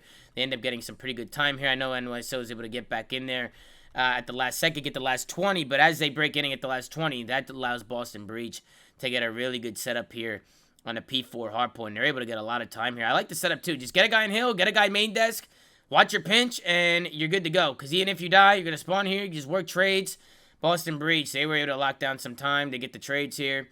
You can see they're spawning close. They do a good job just pushing out mid, watching their mid pinches, and getting to that main desk. They were able to lock down a lot of time. Reese Vivid makes a good play as well, getting pushed up here and getting a couple kills, playing, getting aggressive off those kills, getting pushed up on a map. Boston Breach, they're able to build their lead a little bit here as they go up about 20 or 30 points. And then, of course, NYSL, they start bringing it back a little bit as we get into the last and final hill. As we head into the second rotation of hard points, it was pretty much a tie game. And then this is where things start getting a little bit interesting. We go into the second P2. This is where NYSL was able to get a big hold. I thought Wardy was making some good plays, pushed out. He was getting kills. And then P-Dog, obviously on this Godheady, NYSL was able to lock a lot of this down. Kismet holding this angle here. I think he ends up falling here. If he would have got a kill there, it would have been big. But P-Dog, he's able to get a couple kills. Hydra and Wardy follow in, and NYSL were able to get some time, and then it's a race over towards that second P3. Boston, they're the ones who get in there early, but it was NYSL who was able to break in. It starts with Paco, just staying alive in the back, just being a nuisance. It just kind of annoys Boston, being a thorn in the side of Boston Breach. Just staying alive back here, waiting for his team, and then you can see Wardy. He wins a big one-on-one front. He tries to collapse on the hill here. Boston, they were able to lock down some time here before NYSL was able to get in here. I don't even know how Boston was even able, how they lost this. Paco gets one.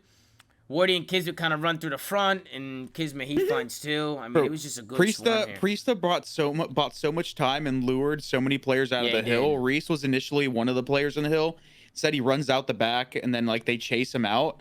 And then it ends up making so he buys so much time. There's only one Boston player in the hill when New York end up flooding in.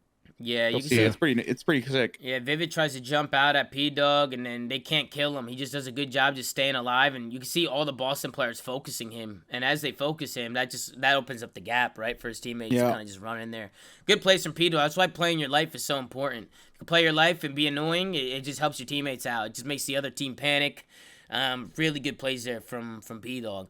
Then in the second P5, I had Bulldog. He kind of kept it going here. Boston had a pretty good lead. They did a good job just picking up the last 20 and 30 seconds of that last hill. And then as we go into the P5, I'm thinking New York might have a chance to bring this back. They get a clean wipe.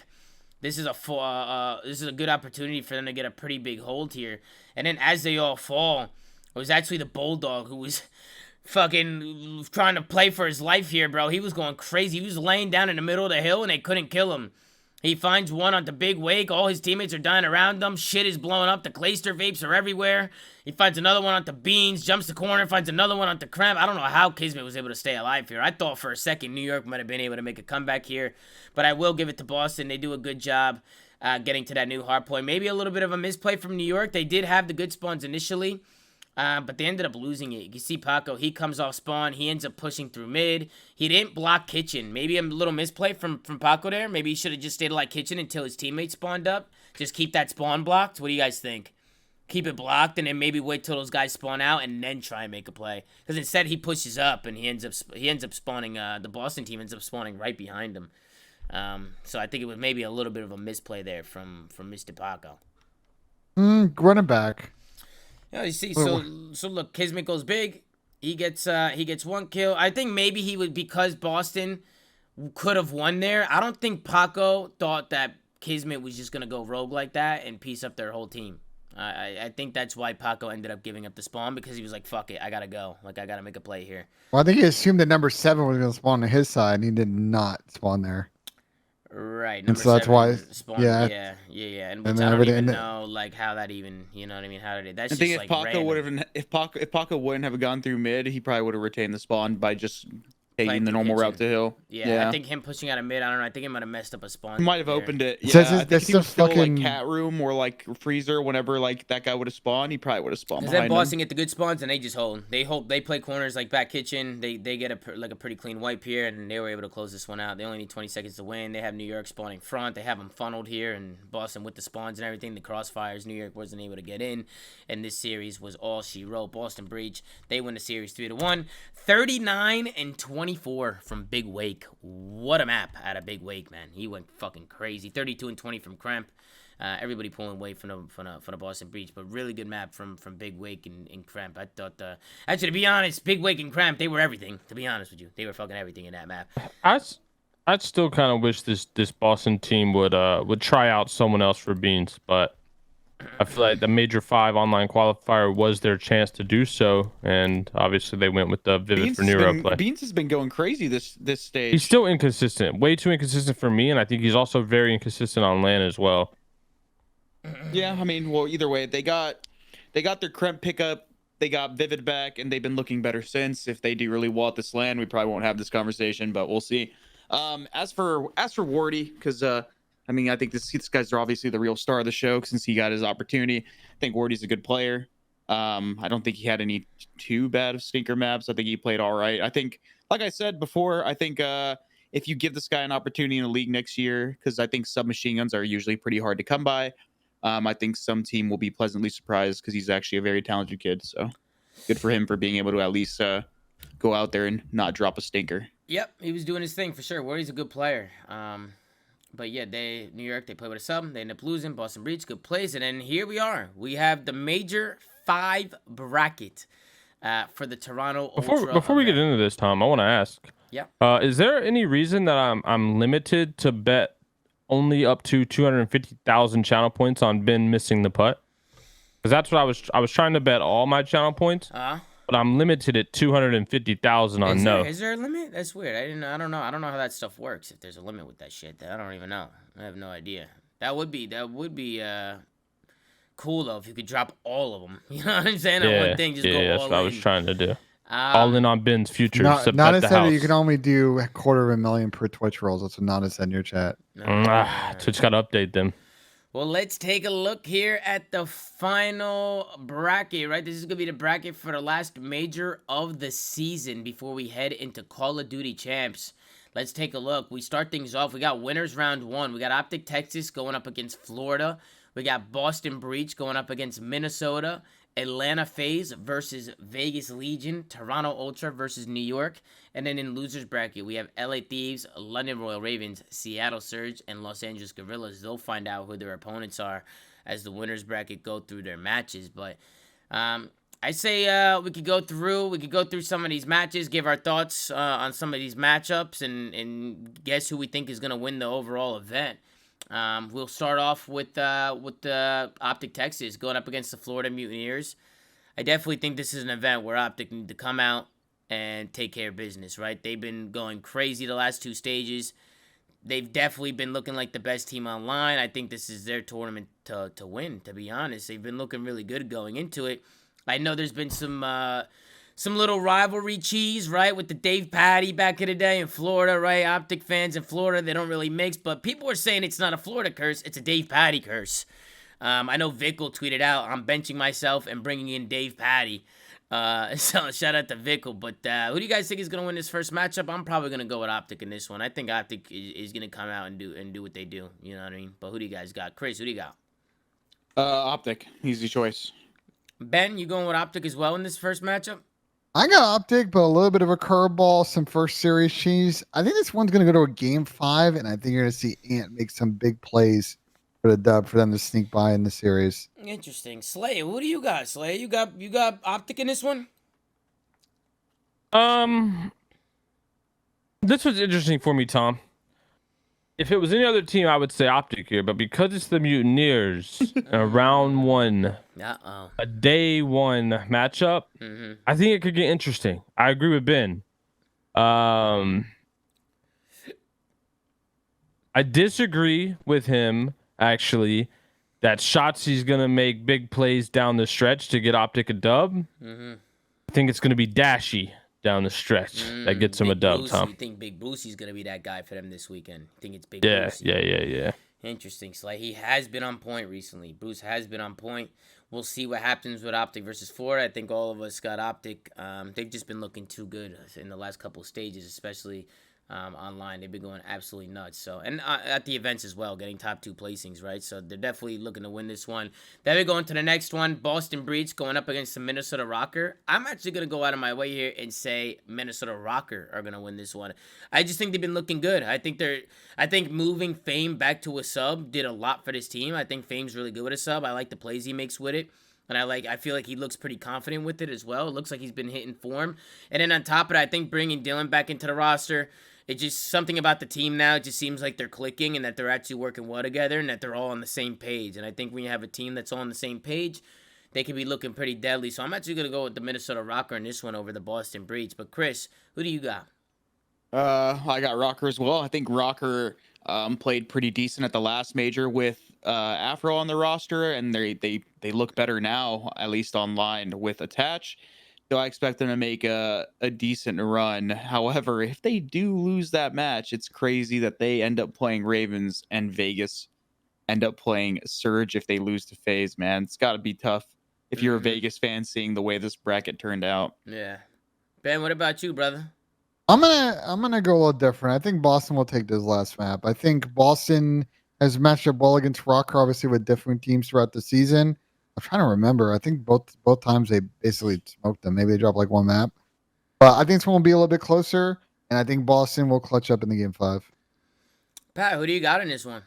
I got Boston as well in a 2-3-5 victory. Neslo. I also think Beans on day 1 is a better player than he is on the days 2, 3, and 4 of the event. So, yeah, I'm gonna go with the Boston Breach. Are you saying he has no stamina? Is that what you're saying, Pat? I mean, I didn't say that. That's interesting, though. Why do you think he gets worse as the tournament goes on? I don't know. That's just what I've seen, Tom. I've just seen, You're just him looking at have some stats? absolutely, just some insane day 1 performances, and then we're like, damn, Boston's looking gross, and then come out super flat on the following days. So the one thing I will say is both these teams have been pretty abysmal at search and destroy, at least since Attach came back, and then I think Boston hasn't won one, you said, right, Pat? So like these guys don't look too good in search. So 2-3-5 is going to be a battle. Yeah, we'll see what happens with Boston, Minnesota. And then we got Atlanta FaZe going up against the Vegas Legion. This one's interesting because I know Vegas, they're fighting for their life here. They're trying to get into champs, but they're not going up against an easy team. Atlanta FaZe is definitely a tough matchup for them. I think Atlanta FaZe is going to win this one against the Vegas Legion. I just think FaZe is too strong when it comes to matching up against Vegas. I think they're going to come out and get maybe a 3-1, 3-2. Like, I could see Vegas taking it to the distance, but I don't know if Vegas have it in the tank to take him down. I'm going to go with Atlanta FaZe taking this one. Who do you got, Chris? Who do you got? I got FaZe. I think FaZe has actually made a lot of improvements in their hardpoint. I think their search and destroy is still good. Their control's still been a bit iffy, but I don't think that's going to come into play when they're playing a team like Legion, unless they troll their absolute map pick, or they troll the vetoes rather. But yeah, they've made improvements in hardpoint for what I've seen this stage. So I expect this to be a new reinvigorated FaZe. I think they're going to look better this major, and I don't think Legion are going to be the team that takes them down. So, All right, Ben, who you feeling, Ben? I got FaZe. I think Vegas, more particular this matchup, I really struggled against FaZe in the search, which is a game where they need to score up and try and go 1-1 in. So I think FaZe will win probably in 3 or 4 maps. All right, and we got Patrick Price, the Slayer. Who do you got? Tom, I'm gonna save this prediction for when you ask me who's gonna win the event. If that's okay with you. Okay. what? So you're saying Vegas is going to win the event or FaZe? No, I'm saying I'm gonna save my prediction of this matchup for when I explain who's gonna win the event. Okay, no problem, because that is what we're gonna go into next. So we'll go into the next one. We got Toronto Ultra going up against the New York Subliners. I think Toronto's gonna come out and take care of business. I think Toronto, they've been looking good. They've been looking strong. Obviously today they lost against Minnesota, but I think Toronto's still a good team. I think going into it, I feel like they have something that they want to prove. Right? I feel like they haven't been really showing out as much as they've been wanting to, but I think Kleenex is clicking at the right time. I think Scrappy's been playing really good. I mean, these guys are a good team. You know what I mean?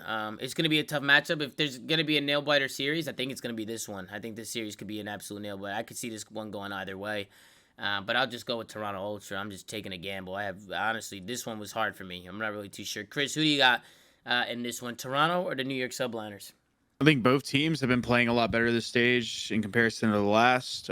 New York definitely made improvements. Toronto looking pretty much in form for the most part. I think this is going to be a toss-up as well, Tom. But with Toronto having the home crowd, they're gonna win this series. All right, Benjay, who do you got? That's a good Oh point. man, Chris. That's a good point. this The home one crowd. this one's hard. I mean, I think Ultra, I looked it up, are 3-1 against New York in this matchup so far this season.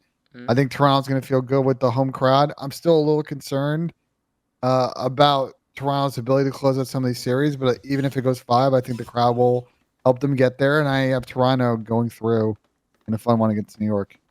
All right, and then we got Patrick Price. Pat, who do you got? Toronto masterclass, Tom. Ooh, Masterclass. Masterclass, huh? All righty, and then after all those predictions, I mean, obviously, we don't know what's actually going to happen, but I will say this. Who do you guys think is going to go all the way and win the event? Is there anybody that you think can make a loser's bracket run? Is there anybody that you think is just going to win out through winners? I mean, who are you guys feeling right now? Is it Optic? Is Optic that team right now that people have in our high horse? I feel like Optic's definitely been that team that's looked the best so far in this stage. But do you think there's another team that's going to come in and take it? Chris, we'll start with you. Who are you feeling, bro? I think everyone thinks that Optic's probably going to make it to the finals. They should make it to winners finals. I think Optic's being in grand finals through winners is probably going to come down to that who they play in winners. I think if FaZe beats Ultra in winners, which is what I predicted at least, they'll probably make it to grand finals through winners because, as we know, the Optic FaZe matchup is just heavily Optic favored. But if they play Toronto, I mean, Optic is a stronger team right now, but Ultra is going to be feeling it. They're going to be coming off a win against FaZe, which is always a tough opponent for them, and then they're going to have the home crowd behind them. So I'm hoping Optic and Ultra playing winners finals, but I think we'll have FaZe and Optic. Yeah, Benjay, who do you got, Mr. Benjay? Who do you got, man? I agree with Chris. We'll get FaZe Optic in the finals. I think Optic search is too good right now. So unless that mega falls off, I feel pretty comfortable in saying that I think they're going to win this event. You say that again? Who do you think's winning? I got Optic winning. Because they haven't lost a search this split, and we know S&D wins chips. We know that in the series that they have played in finals, that game 5 searches not gone their way. I think they'll take care of it this time and get it done. And then Pat, you wanted to wait for this moment. The moment is yours. So Tom, this is what's going to happen at Major 5. Here we go. The Vegas Legion are going to upset FaZe round 1 in a game 5 standing masterclass. From there, Tom, FaZe is going to drop to the loser bracket. They're going to play Seattle Surge round 1. Okay. From there, Tom, they're not going to drop a single map all the way through the loser bracket. They're going to get to the grand final. This is a crazy story. They're going to play Optic Texas, and they're going to smoke them 4-2 in the grand final. And FaZe will be your Major 5 champion. Wow. So Pat's been on point with his predictions recently. We got to tip Pat. He's been. Did you guess the last 3? Did you guess the last 3 of them, Pat? I think you did. Yeah, all of 2023, Tom, I've been flawless. Bro, we have the reverse sweep later, and there is absolutely no way that this is gonna match up your predictions there, Pat. There's no because you way. guys never agree with my predictions on the reverse sweep, and you're always wrong. And if you would have listened, all our brackets would have been flawless in 2023. I need to go back and watch and fact check that. It is pretty typical that you've been getting these right, bro. He's been getting the winner right every time. Yeah, I don't know how. He's been calling it, the winner, but everything else before the winner, he's been wrong. So don't let him Yeah, but I mean, that's still tippable. The though. winner's tippable. The winner's tippable. Yeah, that's definitely still tippable for sure. But yeah, guys, that's gonna do it. I mean, taking a look at the bracket. I mean, I'm really excited for Major 5. I believe me and Ben are flying in tomorrow. We're flying in on Monday. I will be there Wednesday, and Pat will probably be there, what, Friday night, Saturday? I got flying Friday morning. Friday morning. Okay, so Pat will be there Friday morning. Me and Ben are flying in tomorrow. The next 3 days, I'll be in Toronto before, I think streams will probably resume on Thursday. Maybe I'll get a stream in somewhere at the Toronto office or something. We gotta do a stream on Wednesday. We gotta do at least a test stream, make sure everything works. Yeah, we'll do a stream on Wednesday. Maybe do a little test stream on Wednesday, so stay tuned for that. You guys can take a look at the setup and everything, and we'll got going, and we'll talk a little bit about the matches and stuff, and we'll get into it. But I'm definitely excited to get over to Toronto, set everything up, and get the final major of the season on our way. It's been a long season, ladies and gentlemen. Been a long season. It's been an absolute pleasure running all these flags. We're coming in to the very, very end now. There's not much left. We get to the last major, and then that decides your seedings for Call of Duty Champs, which would be held in Las Vegas. So that's going to be a lot of fun as well. And then, of course, we got the off-season, which will be a lot of roster mania. I'm sure we're going to see a lot of stuff going on. Maybe hear a lot of rumors, maybe some leaks. I really don't know what to expect this roster mania. I think we're going to be seeing a lot of movement. So I'm very, very interested, or very excited, actually, for the offseason, because I think it's going to be interesting to see where people end up and who goes where and what the teams are going to shape out to be. But, Ben Genesee, why don't you sink us out with a putt? Right now, it's 9.5 million on Ben J making the putt and 6 million on him not making the putt. So let's see if Ben Genesee can sink the putt, ladies and gentlemen. I'm going to be honest, he's been absolutely flawless recently. He hasn't been missing any putts. He's been stepping up to the plate and letting them fucking rip, and there he goes. He's got his stinky fucking slippers on. Once again, Ben Genesee stepping up, and he sinks the putt nice and easy. Mama, there goes that man. Heading into Major 5, and it's Ben Genesee with no And I just made glasses on. 172,000 channel points because I bet on yes, but told Ben no. That's shit. reverse psychology, Ben. Thank you for the channel points. Hey, let's get it. Shot. Oh, that's a good happening, bro. I like it. Using a reverse psychology, ladies and gentlemen. Man, he's never wrong, guys. Never wrong. Give it up for Patrick Price, ladies and gentlemen. As always. Wait, hold on, Tom. Don't take us out yet. Don't take us out yet. I'm not yet, Pat. What's up? Talk to me. I gotta add something. Of course, Pat. Go ahead. The floor Putting is it up yours, right bro. now. The floor is yours. I'm adding it. Do whatever you gotta do. We'll sit here and wait to see what Patrick Price has for us today, ladies and gentlemen. My man's loading the memes up. Let's take up people. What does he got? Ready? Yeah. Does Ben sink the paw? Actually, you went. Damn, 419. Okay. Man. Okay, I got Pat some fucking funds, some channel points. That's fucking tippable. That's. I take you gotta tip me. What do I get, like 10%? We gotta make 400K we gotta 40K do is over add there? some like channel point challenges. That way, if somebody gets enough, you know, they can spend their channel points on one of us doing a challenge. You know what I mean? We gotta try and figure out. That'd be dope. Yeah, Or if you're in the YouTube comments, maybe comment down below in the YouTube comments. What are some cool challenges that you guys want to see? Go ahead, Ben. What were we gonna say? Or no, I was just gonna say, maybe Pat? they could like do a competition to win them some merch. Speaking of, Tom, my Stallions merch shipped out today. Let's go. Yeah, there's been a lot of be getting that very soon. Yeah, there was a lot of orders. I know I've been working with Create and those guys, Aaron Create. You know Aaron Create from Rich and Lonely. Yeah, those guys over there. They had a few drops. They had the breakdown drop, our drop, a Better Days Ahead drop. So there's just a lot of orders. They were doing the best they can to get everything out. But yeah, I'm glad people are starting to get their tracking numbers. So make sure to track that. Orders should be shipping out. If you haven't gotten anything, you should be getting something probably tomorrow at the latest or sometime during the week. So just make sure to check your emails because you should be seeing something like that. But guys, that's going to do it for us. As always, today's show was presented by the Xfinity 10G network. Doesn't matter if you're gaming, streaming, competing. You're going to get the fastest speeds with less interruptions. So make sure to go check out the Xfinity 10G network. Huge shout out to Xfinity. Make sure to like, comment, and subscribe if you're watching on YouTube. Go to anchor.fm/theflank to check out all the audio sites that we're on. And go follow at The Flank on Twitter. Gersh is doing a phenomenal job running socials. We might even make a Flank Instagram. So stay tuned for that. We might even go on there a little bit. Maybe post some reels and stuff. So stay tuned. I'll let you guys know about that. Go check out Stallions.club. And as always, man, just thank you guys so much for watching. Next time you'll see us will probably be on Wednesday doing a test stream, getting ready for the major. So super excited for that one. As always, take care, brush your hair, and we'll see you guys next time on another episode of The Flank. Take Ni hao. care.